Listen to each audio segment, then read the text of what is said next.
God is isolating you, you need to do this. And the first thing is, you need to start removing your distractions. Like it says in Proverbs, look your eyes straight ahead. You need to focus on what's directly in front of you. You shouldn't be looking left. You shouldn't be looking right. Like if you're running a track race, you're looking at the finish line. Like you're not looking at who's behind you, who's right next to you, because then they're going to start passing you. You feel what I'm saying? And I remember I was in this period around last year, and it was like I really started losing friends. My circle got a lot smaller, and my focus got a lot narrower, because this is when I'm around the time when I realized I wanted to start making these faith-based videos, and I really wanted to give my life to God.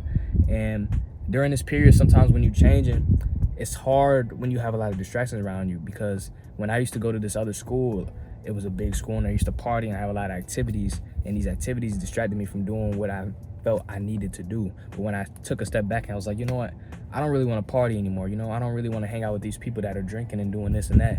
That's when I started figuring out what I actually wanted to do, because sometimes these people around you and these situations around you can pull you left, pull you right, and take all the energy away that you got, so you can't really direct it into the thing that God wants you to do. So sometimes he'll remove these things and make you kind of feel like you're by yourself, so that he can be closer to you and he can redirect you in the direction that you need to be going right now. You know, you've been a little confused recently, even though you've been around your friends, you've been having fun times around them. You feel this emptiness in here, right? In your heart, it just feels like, I feel like I could be doing more. I wish I should be doing more. I don't know what it is.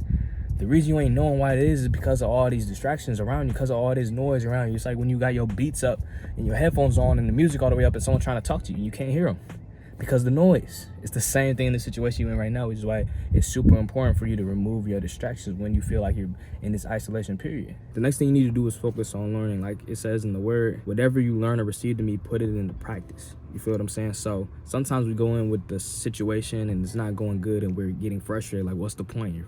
You're mad. Like, yo, what God, why is he allowing this to happen to me? But when you come and change your mindset to, what can I learn from this? What is God trying to teach me?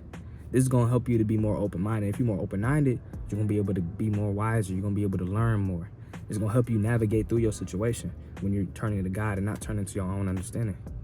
Because like it says in the word, fear of the Lord is the beginning of wisdom, but fools, they despise wisdom. They don't like it.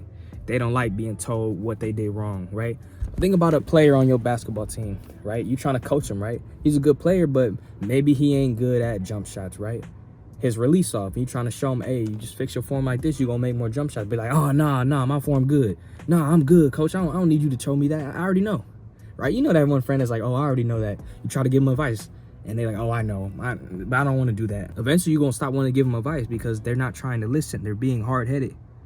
This is like fools. They despise wisdom, right? We don't want to be like this, so we want to focus on what God's trying to show us, even when we're in these periods where we may be by ourselves or not in the most ideal situation. It was lonely. It was really hard. And at some point I kind of embraced it, and I was just like, you know what, this is the period of the season I'm in right now, and when I get through this, I know God is going to show me a lot more. I know I'm going to be stronger at the end of this.